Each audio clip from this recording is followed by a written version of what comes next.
Let's go check it out.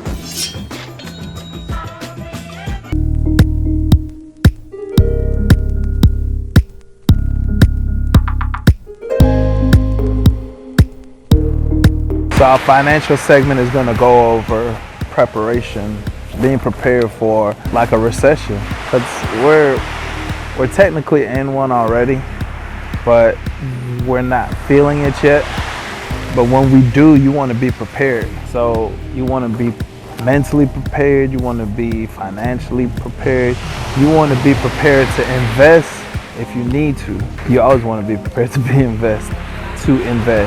But just have that preparation ready. I learned this back in 2020 when we had our last recession, and to be honest with you, I really wasn't in the position to put a lot of money into stocks or any type of investment, or even to strategically make the moves that I should have made. But now, since I know a little bit better, and I know a lot of historic data on when and what creates a recession, I want to be prepared now so I could benefit from it. You just got to be prepared for it. You got to have your money saved. A lot of people say 6 months worth of your expenses.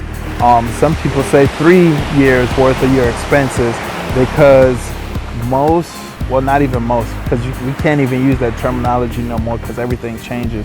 But historical data shows that in prior years, the longest that a recession has lasted, or economy setback has lasted like 3 years. So you always want to try to have at least 3 years worth of your money saved up.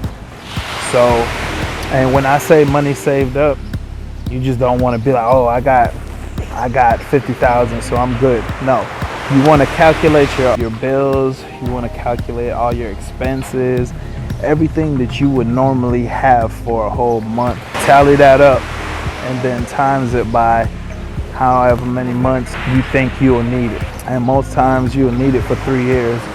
So keep that in mind when it comes to saving.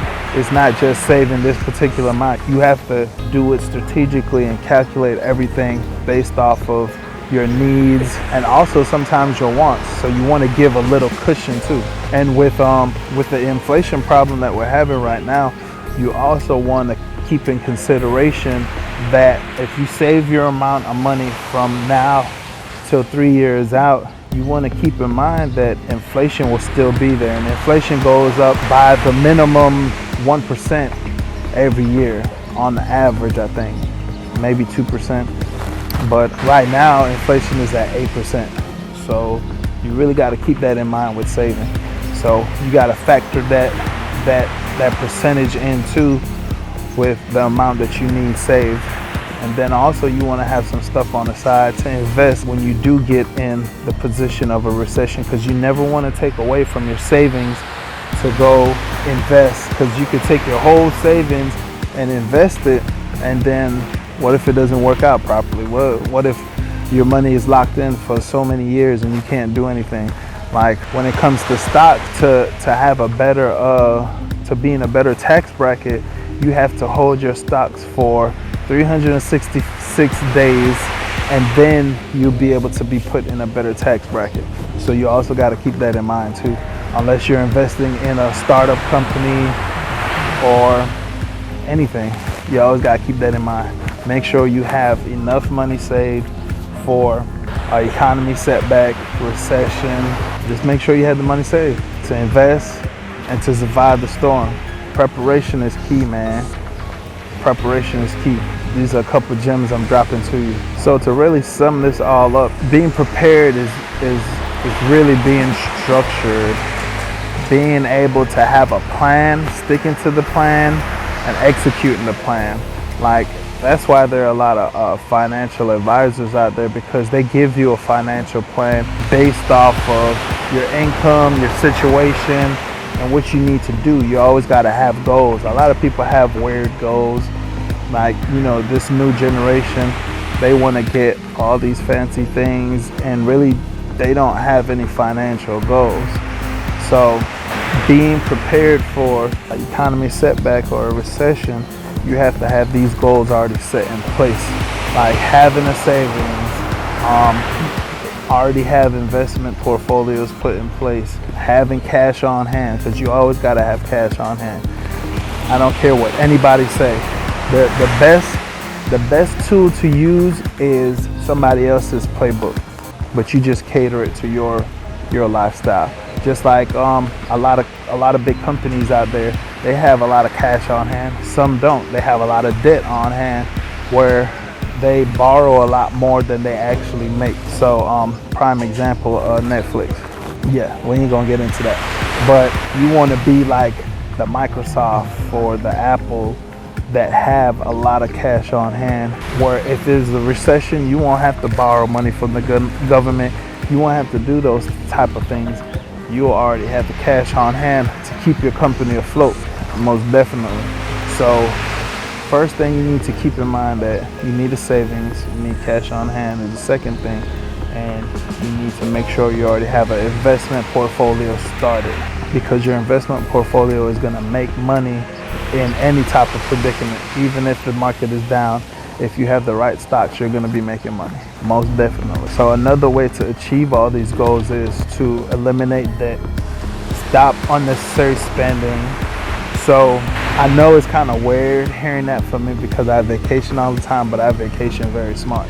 So when you get your financial game plan together and you're able to save money, invest money, and have cash on hand, you could do things like this with no issue. Especially if you already know all the hacks and tricks to the game, you'll be able to do it at a way lower price than anybody else. Most definitely. You won't go on a trip and spend 3 to 10 grand. You'll be like in a good range, like 1,000, maybe 2,000, just depending on who you with, what you're doing, stuff like that. So you have to have that plan and those goals set in place. Because if you don't, it's not gonna work out too right. Always gotta have a plan. Also have a plan B. Really, your cash on hand and your savings will always be your plan B, man. Because in the event that a lot of things don't happen the way it's supposed to happen, you'll always have that cushion on hand. So let me go a little bit in depth when saying eliminating debt. So stop the spending, man.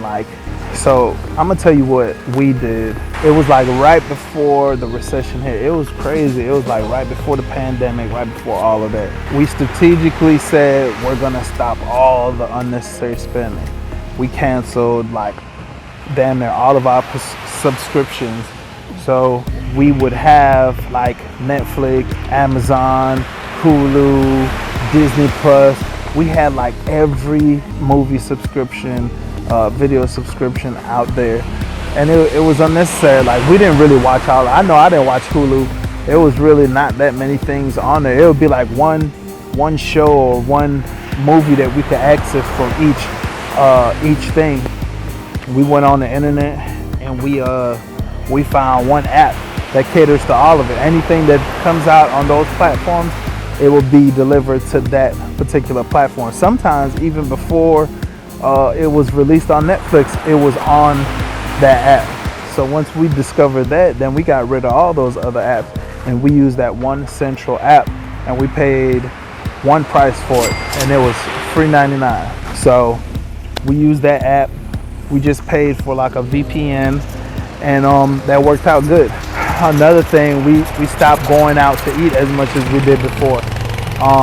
We bought more food to eat in the house. We went grocery shopping way more often.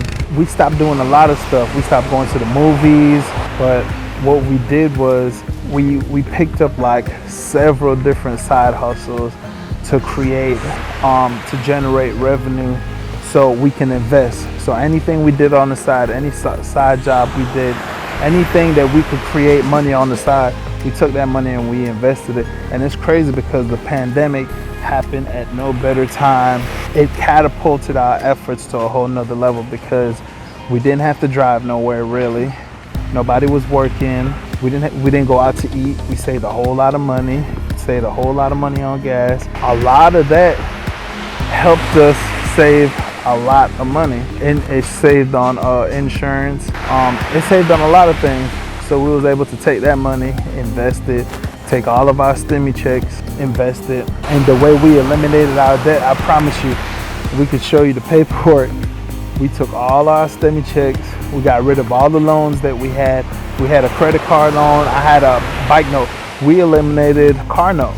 We paid off a car, paid off a bike, brought all our credit cards to zero, shot up our credit score by doing so, and that helped us out tremendously in a real large way. We was able to get more credit cards and have more access to money by raising our credit score, by not having debt, keeping our credit cards at zero.